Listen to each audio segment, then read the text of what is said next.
1997, we set up a program working jointly with Summit County wastewater treatment systems to accept their biosolids or their sewage sludge. And so what they do is they actually truck it up here, and it's kind of dry. You know, there's some water to it, and that's the darker material which you see over there. And you know, this is nothing new. I mean, there's been composting going on across the country for many years, but this is, I think, the first application at this high altitude.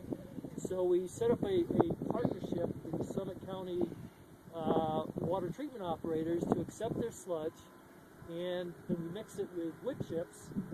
And if you look at that little building with all the black hoses coming out, you actually pile the stuff up and then we inject air.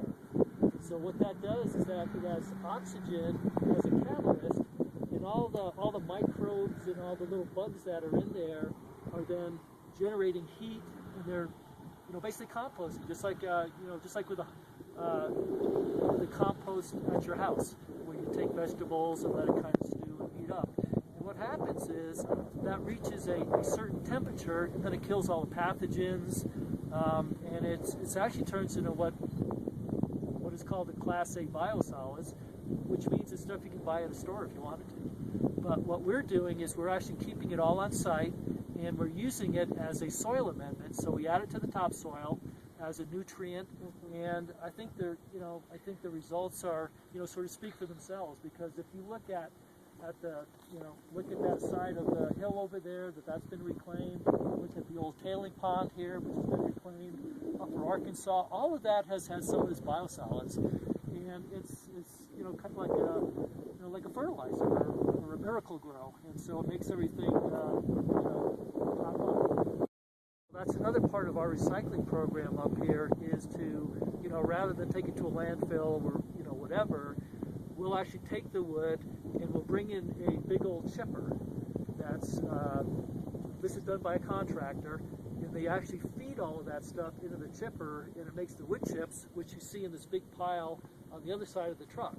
So that's all just that, you know, that's the organic piece. You know, like I said in the van on the way over to Arkansas, you know, we're sitting up on top of the world, if you will. And so we receive a lot of snow melt, a lot of precipitation.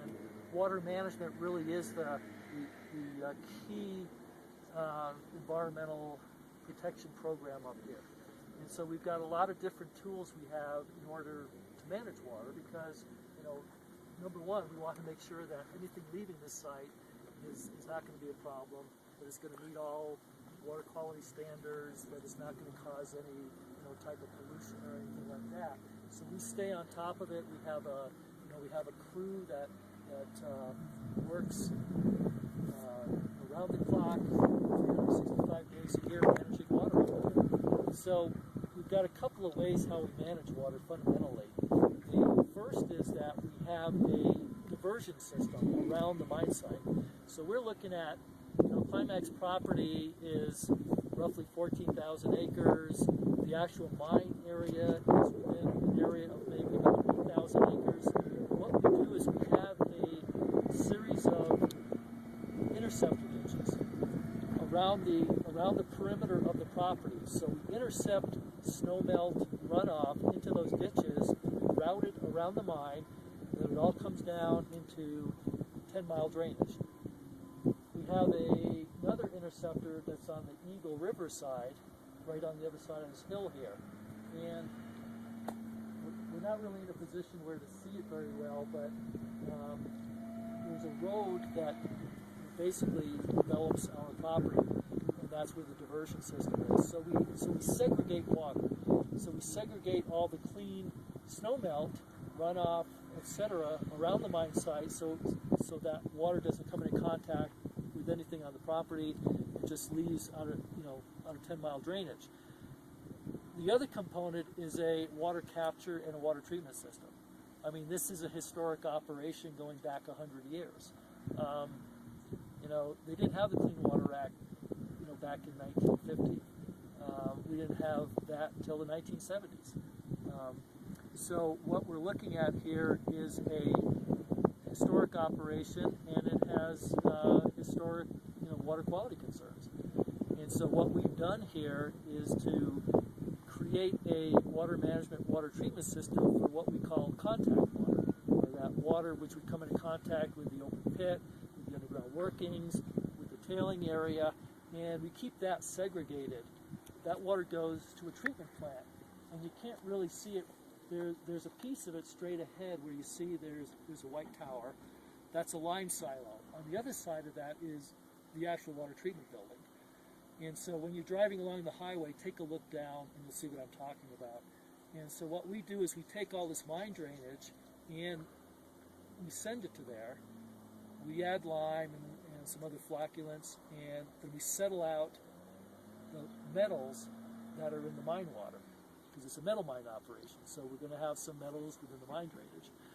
So we actually have a water treatment system where we're able to pull that out of the water stream, and it makes a sludge. And we're setting that sludge next to the water treatment plant in a cell so that it stays isolated from the environment.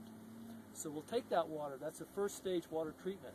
We will take that water after it's been treated first stage for metals removal, then we send it into the tailing pond, the 10-mile tailing pond, down to the Mayflower tailing pond, which is that lowermost lake that you'll see when you're driving up here along Highway 91.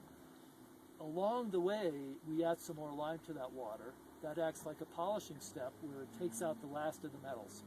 So what we have left in that Mayflower pond is very clean water, which we then send down into the 10-mile drainage. And the outfall from the mine property is actually the start of 10 Mile Creek. And so, as you might imagine, I mean, it's a thriving fishery down there, so we have to make sure that we meet all the water quality standards, all the metals are taken out. That water is used for all the downstream recreationists, the fishermen. It actually goes into the Dillon Reservoir. So that second stage water treatment aspect is eventually going to be replaced by a new state-of-the-art water treatment plant, which is called the Property Discharge Water Treatment Plant. You see the construction of that plant on the way up here. So if you're driving up from Copper Mountain, on the right-hand side, you'll see a whole lot of construction going on there. That's actually that was just last this year. That just started this year. Yeah. So our plan is to replace this polishing step we get at the Mayflower tailing pond with this state-of-the-art water treatment plant. And so, and there's a reason why we're doing that. I mean, right now the system works great, but ultimately, as we fill up the tailing area in the 10-mile tailing pond, we'll need to transition and start using that Mayflower pond for our tailing deposition. Once we start doing that, and that's in about 2014, when that should happen, we'll need to replace that water treatment component that's now occurring in the Mayflower pond with a new water treatment plant. So we hope to have that plant up and running and fully functional by mid-2014.